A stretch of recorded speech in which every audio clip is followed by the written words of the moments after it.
Hello student, कैसे हैं आप सब। उम्मीद करता हूँ आप सब अच्छे होंगे, मस्त होंगे, बेहतर होंगे, आपकी पढ़ाई बेहतर चल रही होगी बच्चों। तो यहाँ पर जो हम यहाँ पर पेपर लेकर आए हैं क्लास 12th केमिस्ट्री में, जो आपका 2022 में प्यारे बच्चों अभी अभी है ना, 2023 में तो बोर्ड एग्जाम होना है, 2022 में अभी अभी आपका त्रैमासिक पेपर हुआ और इसमें हम आपको सल्यूशन कराने वाले हैं। क्योंकि बहुत सारे बच्चे कमेंट में है ना, बहुत ज़्यादा रिस्पांस हमें मिला कि सर आप इसका क्या करें, सल्यूशन प्रोवाइड कर दें।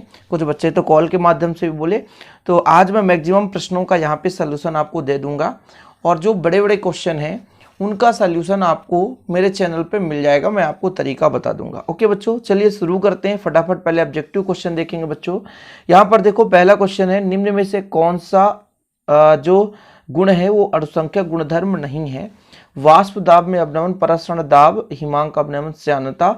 तो इसका राइट आंसर हो जाएगा जो श्यानता है, इसमें भैया है ना अणुसंख्यक गुणधर्म नहीं है। समपराशरी विलयन कौन कहलाते हैं, जिसमें परसरण दाब क्या होता है, समान होता है। परसरण दाब क्या होता है, समान होता है। लोहे में जंग लगने की क्रिया क्या कहलाती है, संक्षारण कहलाती है। बिल्कुल राइट आंसर पर टिक लगा रहा हूं मैं। अगला क्वेश्चन, साधारण ईंधन सेल का उदाहरण है, तो यहाँ पर H2O2 सेल। निम्न में से कौन सा लिगेंड द्विदंतुर है। द्विदंतुर मतलब जिसमें 2 इलेक्ट्रॉन युग्म देने की क्षमता हो। Ethylene diamine, ethylene diamine. यहाँ पर देखो निकिल का ऑक्सीकरण संख्या, तो कार्बोनिल का भैया एक उदासीन लिगेंड है, इसलिए ऑक्सीकरण संख्या 0 हो जाएगा, ये आंसर हो जाएगा। ठीक है। अगला, निम्नलिखित में से कौन सा यौगिक फ्रियान है। CCl2F2, ऑप्शन नंबर ये सही हो जाएगा, CCl2F2 बच्चों। आगे देखो, यहाँ पर रिक्त स्थान की पूर्ति करना है। 1 लीटर बिलियन में उपस्थित विलेय के मोलों की संख्या क्या कहलाती है, बताओ। 1 लीटर बिलियन में उपस्थित विलेय के मोलों की संख्या, तो यहाँ पर मोलरता कहलाएगी। क्या, मोलरता। विद्युत अपघटनीय सेल के एनोड पर कौन सा आवेश होता है। विद्युत अपघटनीय सेल पर एनोड पर धनात्मक आवेश होता है। कौन सा, धनात्मक आवेश। यदि आपका विद्युत रासायनिक सेल होता तो वहां पे ऋणात्मक आवेश होगा। 1 फैराडे में 96,500 कूलाम, कितना बच्चों, 96,500 कूलाम होता है। ओके, चलिए। अमोनिया अणु भाई उदासीन है, एक दंतुर है लेकिन उदासीन है, एक दंतुर लिगेंड, एक दंतुर लिगेंड है। हीमोग्लोबिन आयरन के साथ कैसा यौगिक बनाता है, तो एक जटिल संकर यौगिक बनाता है। यहां पर लिख लो, एक जटिल संकर यौगिक का निर्माण करता है, एक जटिल संकर यौगिक का निर्माण करता है। क्लोरोफॉर्म को हवा में खुला रखने पर बनने वाला यौगिक कौन सा है, phosgene, COCl2, COCl2 phosgene. SN1 अभिक्रिया कितने पदों में होती है, तो 2 पदों में संपन्न होती है। कितने पदों में, 2 पदों में संपन्न होती है। चलिए अगला देखो, ठोस विलयन। तो ठोस विलयन आपका हो जाएगा बच्चों ये है ना, फर्स्ट नंबर पीतल, बिल्कुल सही लिखा है। राउल्ट का नियम किस पर आधारित है, जो आदर्श विलयन है वो राउल्ट के नियम पर आधारित है। ये देखो है ना, आदर्श विलयन का जो वाष्प दाब है राउल्ट के नियम के वाष्प दाब के बराबर होता है। धात्विक चालक किसके कारण होता है बच्चों, बताओ। धात्विक चालक इसमें कौन सा है, इसका सही है तीसरा, देखो ये चांदी है, ये 3rd नंबर है। ठीक है। आगे देखो, एक दंतुर लिगेंड कौन सा सही है भाई साहब, एक दंतुर लिगेंड होना चाहिए। एक्वा, पानी जिसे बोलते हैं, तो ये आपका 4 नंबर हो जाएगा। एक्वा पानी, पानी है ना, H2O। इसके बाद विलियमसन संश्लेषण, ये हेलो एल्कीन की रासायनिक अभिक्रिया है, सही है, इसमें ईथर बनता है, तो ये विलियमसन। क्लोरोफिल पहले देख लो, क्लोरोफिल में कौन सा तत्व होता है, मैग्नीशियम, तो ये आपका हो जाएगा 5 नंबर, मैग्नीशियम क्लोरोफिल में। फिर विलियमसन संश्लेषण से ईथर बनता है, तो ये आपका ईथर हो जाएगा, ये 6 नंबर। ठीक। इसके बाद सेंडमेयर अभिक्रिया, सेंडमेयर अभिक्रिया बताओ, तो हेलोएरीन में होगा ना, हेलोएरीन बनाता है, ये चीज हो गया, ये 7वां नंबर। ठीक, तो ये आपका सही जोड़ी है, बिल्कुल आप लोग देख सकते हैं। इसके बाद आपका बच्चों एक वाक्य में उत्तर, तो एक वाक्य में उत्तर देखो, जब एल्किल हैलाइड को ईथर की उपस्थिति में सोडियम के साथ क्रिया कराते हैं तो कौन सी अपक्रिया कहलाती है, तो बूटज अपक्रिया कहलाती है। कौन सी अपक्रिया, बूटज अपक्रिया कहलाती है। अगला देखो बच्चों, मीथेन का ट्राई हैलोजन व्युत्पन्न, मीथेन का ट्राई हैलोजन व्युत्पन्न वो कहलाता है हेलोफॉर्म अपक्रिया। क्या, हेलोफॉर्म, चाहे वो आपका क्लोरोफॉर्म हो या आयोडोफॉर्म हो। लिगेंड के वह विशिष्ट परमाणु जो इलेक्ट्रॉन युग्म देता है, इलेक्ट्रॉन युग्म देता है, उसे क्या बोलते हैं हम, दाता परमाणु। क्या बोलते हैं, दाता परमाणु। केंद्रीय धातु परमाणु और लिगेंड के मध्य कौन सा बंध बनता है, उपसहसंयोजी बंध। क्योंकि उपसंयोजी यौगिक का ही ये है, तो उपसंयोजी बंध। नियम जिसके द्वारा अल्प विलेय लवण की विलेयता ज्ञात की जाती है, ये कौन सा भाई साहब, ये हम कोलराज का नियम पढ़ते हैं। अल्प विलेय लवण की विलेयता ज्ञात करने के लिए कोलराज के नियम पर आधारित है। द्रव स्थितिकी दाब जो अर्ध पारगम झिल्ली से विलायक की ओर प्रवाह होता है, वो कौन सा दाब है, वो प्रसरण दाब है। जिस दाब पर भाई विलायक के अणु विलयन की ओर प्रवाह नहीं हो पाते, वह दाब जो है प्रसरण दाब है। प्रति लीटर विलयन में विलेय के ग्राम तुल्यांकों की संख्या क्या कहलाती है, तो 1 लीटर विलयन में ग्राम तुल्यांकों की संख्या नॉर्मलता कहलाती है बच्चों। क्या, नॉर्मलता कहलाती है। फिर देखो क्वेश्चन फटाफट, हेनरी का नियम, अणुसंख्यक गुणधर्म, अर्धशेल। तो चलिए अब हम इन प्रश्नों का उत्तर भी आपको करा देते हैं। तो यहाँ पर पहला क्वेश्चन है बच्चों, हेनरी का नियम उदाहरण सहित समझाओ। तो स्थिर ताप पर किसी विलायक के निश्चित आयतन में विलेय गैस का द्रव्यमान गैस के दाब के समानुपाती होता है। अब आप कहोगे सर इसको बारीकी से समझाओ, तो यहाँ पर मैं सॉल्यूशन देने आया हूँ। थोड़ा बहुत समझा भी देता हूँ कि मैंने आपको बताया था जब किसी गैस को किसी विलायक में मिलाना हो या द्रव में मिलाना हो, तो उस गैस पर जितना दाब लगाएंगे उतना अत्यधिक विलेय होगा। जैसे शीतल पेय पदार्थों में जब आप ऊपर का कवर खोलते हैं तो तेजी के साथ बिल्कुल झाग उत्पन्न होता है, क्योंकि अंदर कार्बन डाइऑक्साइड गैस होता है, उसको अत्यधिक दाब से भरा जाता है। अंदर का दाब अधिक होता है और बाहर का वायुमंडलीय दाब कम होता है, जिसके कारण से वो बाहर की ओर आने की कोशिश करता है, इसलिए झाग के साथ तेजी से बाहर आता है। एम समानुपाती पी, मतलब जितना ज्यादा गैस का द्रव्यमान मिलेगा वो दाब के समानुपाती होता है। जब समानुपाती हटाते हैं तो के एक नियतांक लग जाता है। यही हेनरी का नियम है बच्चों, बिल्कुल आप स्क्रीनशॉट ले सकते हैं। हेनरी का नियम क्या है आपको समझ में आ गया होगा। इसके बाद इसके अथवा में ही क्वेश्चन था, अणुसंख्यक गुणधर्म को उदाहरण से समझाओ। विलयनों के अणुसंख्यक गुण वे गुण होते हैं जो विलेय के कणों की संख्या पर निर्भर करती है, ना कि उसकी प्रकृति पर।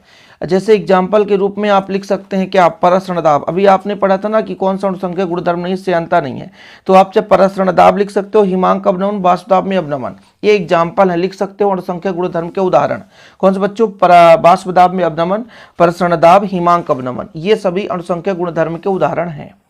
अर्धशेल से क्या तात्पर्य है बच्चों, सिंपल है, ऐसा कोई भी सेल जिसमें केवल एक इलेक्ट्रोड होता है। जब किसी धातु के क्षण को उसी धातु के लवण में डुबोया जाता है तो धातु के क्षण के चारों आवेश उत्पन्न हो जाते हैं। इस उपकरण को अर्धशेल या अर्ध इलेक्ट्रोड कहते हैं। इसको डायग्राम के माध्यम से यदि समझना चाहो तो बच्चों क्या होगा, जैसे मैं यहाँ पर कॉपर सल्फेट का विलयन ले लेता हूँ, ठीक है।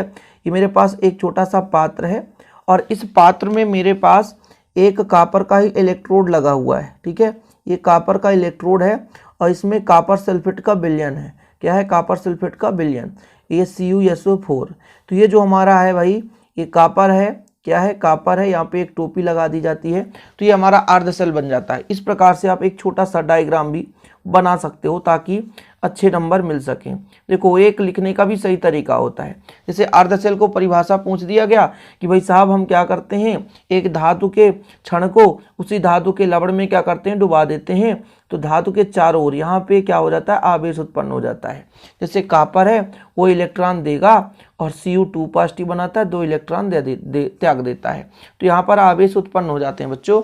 इसी प्रक्रिया को हम एक प्रकार से अर्धशेल या इस उपकरण को अर्धशेल या इलेक्ट्रोड के नाम से जानते हैं। सिंपल है, समझ में आ गया। चलो, फैराडे के 2 नियम में से प्रथम नियम पूछा गया था, क्वेश्चन नंबर यहाँ पे देख सकते हैं। फैराडे के प्रथम नियम को समझाइए।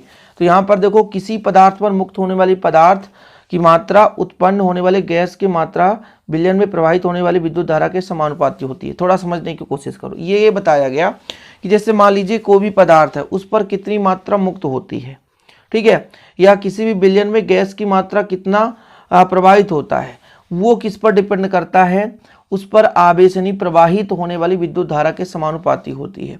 जैसे मान लीजिए हम बात कर रहे थे एक इलेक्ट्रोड की, कि इलेक्ट्रोड के चारों ओर है ना क्या है, आवेश उत्पन्न हो जाता है इस पदार्थ के द्वारा। जैसे कॉपर है, कॉपर इलेक्ट्रॉन त्यागता है, इसके चारों ओर जो भी पदार्थ आकर जमा होगा वो किस पर डिपेंड करेगा, उस पर प्रवाहित धारा के समानुपाती। जितना ज़्यादा धारा प्रवाहित होगा उतना ही ज़्यादा पदार्थ मुक्त होगी। सिंपल तरीके से आप समझ गए होंगे कि भाई साहब इलेक्ट्रोड के चारों ओर या तो पदार्थ आकर जमा होगा या तो गैस उत्पन्न होगी। सिंपल है, जैसे मान लीजिए यहाँ पर HCl होता तो क्लोरीन गैस निकलता, हाइड्रोजन गैस निकलता। तो हम क्या बता रहे हैं बच्चों कि किसी भी पदार्थ पर मुक्त होने वाली पदार्थ की मात्रा, जैसे हम इस पर धारा प्रवाहित कर रहे हैं तो इसके चारों पदार्थ मुक्त होकर या जमा होगा यहाँ पर, या इससे गैस निकल कर बाहर निकलेगी। तो भाई साहब इसमें जितना मात्रा में धारा प्रवाहित करेंगे उसके समानुपाती होगी। धारा जितना मात्रा में अधिक होगा उससे, है ना, पदार्थ की मात्रा उतनी अधिक होगी, और भाई साहब गैस की मात्रा भी उतना ही अधिक होगा। सिंपल है, ये आपका नियम हो गया। चलिए यहाँ पर आप लिख सकते हैं। अगला क्वेश्चन है विद्युत अपघट्ट किसे कहते हैं, जिनमें हम क्या करेंगे भाई साहब, यानी विद्युत धारा प्रवाहित करें तो टूट जाए, या कोई भी जल में मिलाए किसी पदार्थ को तो अपने आयन के रूप में टूट जाए, वो विद्युत अपघट्ट पदार्थ कहलाता है। जैसे NaCl सोडियम क्लोराइड, इसको जब हम जल के साथ मिलाते हैं तो Na+Cl- के रूप में टूट जाता है। ये वो पदार्थ हैं जो अपनी पिघली हुई अवस्था में या जलीय विलयन में विद्युत धारा का मापन करते हैं तथा इनका रासायनिक अपघट्ट हो जाता है, मतलब टूट जाते हैं। किसी विद्युत अपघट्ट के विलयन में धारा प्रवाहित विद्युत अपघटनी चालक, मतलब धारा प्रवाह करने से जो चालकता होगी वो विद्युत अपघटनी चालक कहलाएगी। बिल्कुल सिंपल है।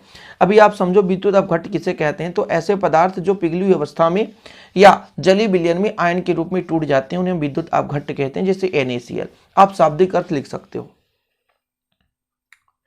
विद्युत अपघट्ट का वर्गीकरण यदि पूछा गया भाई साहब तो प्रबल विद्युत अपघट्ट और दुर्बल विद्युत अपघट्ट भी है, समझ रहे हो।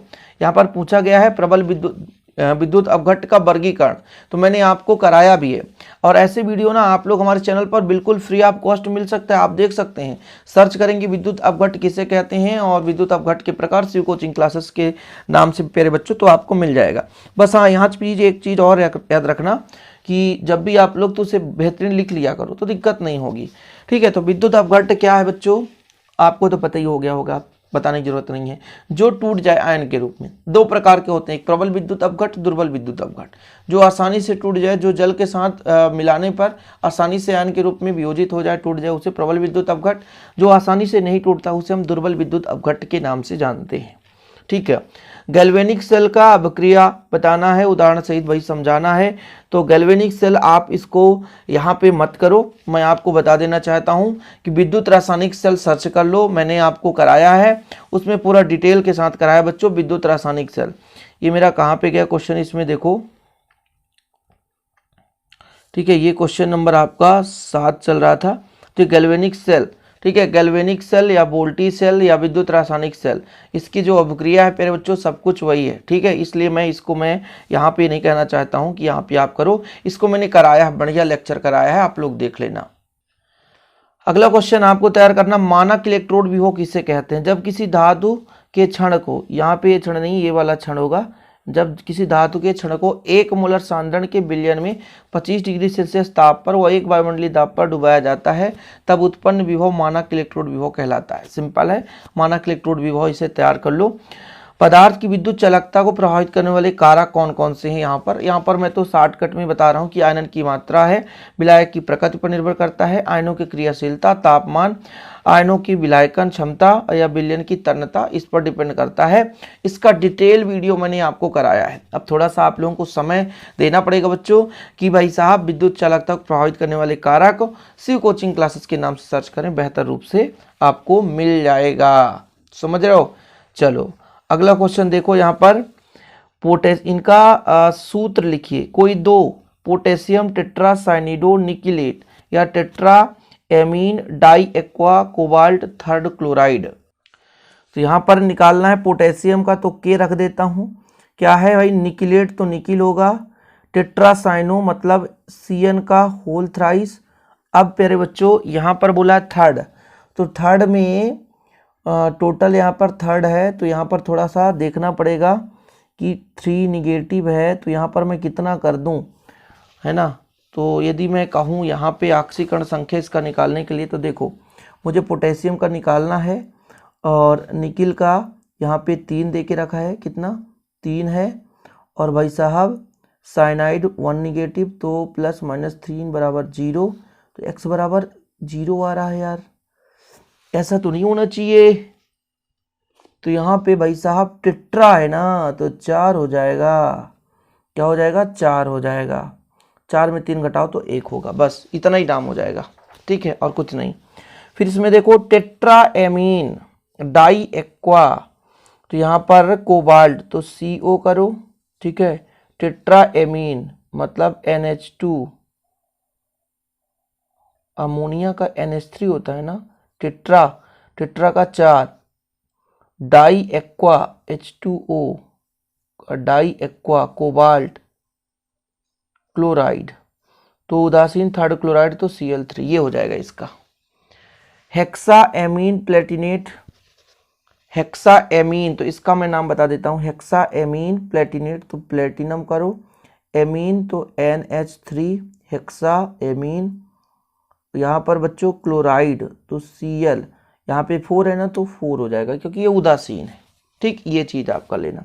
इसको एक बार फिर से मिलाते हैं, पोटेशियम तो पोटेशियम रखो, टेट्रासाइनिडो तो ये CN हो गया, 4 हो गया। और बच्चों यहाँ पे निकल कर आ रहा है निकिलेट, तो निकिल हो गया, तो 4 में यहाँ पे 1 घटेगा, 1 नेगेटिव तो 3, बिल्कुल सही है, तीनों सही है, ठीक है। तीनों मैंने करा दिया, कोई दिक्कत तो नहीं है। चलो आगे देखो, क्वेश्चन नंबर 10 है भाई साहब। यहाँ पर गलत भी लिखा होगा, किसी स्टूडेंट का ही कॉपी है तो इसलिए आप परेशान मत हो, कि FeH2O का होल 6 3 पॉजिटिव प्रबल चुंबकीय है जबकि ये अनुचुंबकीय है, क्यों है समझाइए। क्वेश्चन क्या है देखो जरा यहाँ पे थोड़ा सा, प्रबल अनुचुंबकीय है, ये दुर्बल अनुचुंबकीय, ऐसा क्वेश्चन है, ठीक है। ये प्रबल है और ये दुर्बल है। यहाँ पे क्वेश्चन भी गलत लिखी है, अनुचुंबकीय है, क्या है बच्चों, अनुचुंबकीय है। कारण क्या हो सकता है, देखो अनुचुंबकत्व का कारण होता है अयुग्मित इलेक्ट्रॉन, क्या, अयुग्मित इलेक्ट्रॉन। यहाँ पर 3 पॉजिटिव मतलब ये किसी को इलेक्ट्रॉन देकर रखा है, यहाँ पे 3 निगेटिव मतलब किसी से इलेक्ट्रॉन लेकर रखा है। यहाँ पर देखो, यहाँ पे 3 पॉजिटिव मतलब किसी को इलेक्ट्रॉन देके रखा है, मतलब अयुग्मित इलेक्ट्रॉन की संख्या ज़्यादा होगी। 3 निगेटिव मतलब ये किसी से इलेक्ट्रॉन लेके रखा है, तो फिर अयुग्मित इलेक्ट्रॉन की संख्या कम होगी। जिसमें अयुग्मित इलेक्ट्रॉन ज़्यादा होंगे, सिंपल है, उसमें अनुचुंबकत्व का गुण ज़्यादा होगा, अनुचुंबकीय प्रबल होगा। लेकिन जहाँ पर इलेक्ट्रॉन अयुग्मित कम मात्रा में होंगे तो वहाँ पर बच्चों सिंपल है, वहाँ पर आपका जो अनुचुंबकत्व का गुण है वो दुर्बल हो जाएगा, कम होगा, सिंपल है। देखो दोनों संकुल में Fe3 पॉजिटिव ऑक्सीकरण अवस्था में जिनका विन्यास 3D, यहाँ पर क्या है भाई साहब, तो यहाँ पर D5 होना चाहिए, ये D5, ठीक है, ये D है बच्चों और ये D5, यानी D में 5 इलेक्ट्रॉन है। प्रबल क्षेत्र, यहाँ पे देखो Cn जो है वो प्रबल क्षेत्र लिगंड है, इसमें उपस्थित 3D इलेक्ट्रॉनों का युग्म होता है, केवल एक युग्मित इलेक्ट्रॉन शेष होता है। अतः संकरण D2sp3 के कारण अंतरकक्षक संकुल बनाते हैं। H2O प्रबल क्षेत्र लिगंड, जहाँ पे H2O की बात करते हैं तो प्रबल क्षेत्र लिगंड है, इनकी उपस्थिति में 3D युग्म नहीं होता, मतलब वही चीज है कि भाई जो इलेक्ट्रॉन होना चाहिए वो नहीं है, है ना, अयुग्मित नहीं है। इस कारण से ये संकरण जो है sp3d2 से बाह्य कक्षक संकुल बनाते हैं जिसमें 5 इलेक्ट्रॉन होते हैं। ये थोड़ा सा डिटेल, थोड़ा सा आपको कठिन लग रहा होगा बच्चों, लेकिन मुख्य रूप से मैं यहाँ पे एक ही रीजन बताना चाहूँगा कि जैसे मेरा यहाँ पे Cn निगेटिव है ना, Cn निगेटिव प्रबल क्षेत्र लिगेंड है, इसमें इलेक्ट्रॉन युग्म ज़्यादा है, मतलब अयुग्मित इलेक्ट्रॉन कम है। यहाँ पर H2O है, इसमें अयुग्मित इलेक्ट्रॉन ज़्यादा है, इसलिए अनुचुंबकीय प्रवृत्ति प्रबल दर्शाता है। इसको मैं सेपरेट वीडियो समझाऊंगा, बिल्कुल चिंता ना करें। जब मैं उपसंयोजी यौगिक समझाऊंगा बच्चों तो ये जो मैं है ऐसे क्वेश्चन लेकर चलूंगा तो आपको बेहतर समझ में आएगा, ठीक है। द्विक्लवण क्या है भाई साहब, उदाहरण से समझाओ तो ये एकशील यौगिक होते हैं जो जलीय विलयन बनाने पर अपने आयन के रूप में टूट जाते हैं, मतलब एक ऐसे यौगिक जो जल के साथ मिलाने पर सीधा टूट जाता हो, आपका द्विक्लवण कहलाता है। जैसे पोटास एलम या फेरस अमोनियम सल्फेट, लिख लो, ये पोटास एलम, सिंपल है, ये आपके क्या है, द्विक्लवण है, ये द्विक्लवण है। 2-2 अंक वाले क्वेश्चन है, अभी चल रहे हैं 2-2 अंक वाले क्वेश्चन, बड़े बड़े क्वेश्चन तो मैं ऑलरेडी पहले ही बता दिया भाई साहब की। जैसे संक्षारण किसे कहते हैं, इसका सॉल्यूशन, तो संक्षारण का मैंने वीडियो एक ही वीडियो में कवर कराया कि संक्षारण क्या है, उस पर टिप्पणी लिखने की कोई जरूरत नहीं है, बेहतरीन रूप से आपको समझाया है। इसके बाद लिगेंड क्या है भाई साहब, जैसे उपसंयोजी यौगिक की बात करते हैं तो उसमें केंद्रीय धातु परमाणु होता है। जैसे अभी आपने देखा था, यहाँ पर मैं एक उपसंयोजी यौगिक की बात करता हूँ, यहाँ पर देख लो आप, Pt जो है ये एक उपसंयोजी यौगिक का केंद्रीय धातु परमाणु है और ये हमारा लिगेंड है। लिगेंड क्या करता है, केंद्रीय धातु परमाणु को इलेक्ट्रॉन युग्म देता है।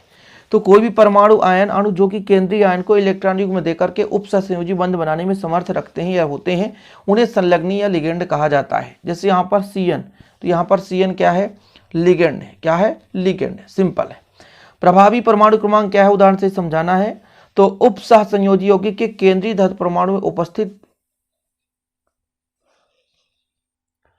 इलेक्ट्रॉन की संख्या तथा बंध के बनने से प्राप्त इलेक्ट्रॉनों की संख्या के योग को परमाणु प्रभावी परमाणु संख्या कहते हैं। Effective atomic number, effective atomic number मतलब केंद्रीय धातु परमाणु में कितने इलेक्ट्रॉन हैं और बंध बनने से कितना इलेक्ट्रॉन प्राप्त हुआ, उन सब का योग क्या कहलाता है, प्रभावी परमाणु संख्या। सिंपल है, ठीक है, कोई दिक्कत तो नहीं है बच्चों। चलो इसके बाद आपका अगला क्वेश्चन बनता है, ये जो बर्नर का उपसहसंयोजी सिद्धांत, इसे आप लोग सर्च करना, सिंपल बर्नर का उपसहसंयोजी सिद्धांत समझाइए, शिव कोचिंग क्लासेस मिल जाएगा।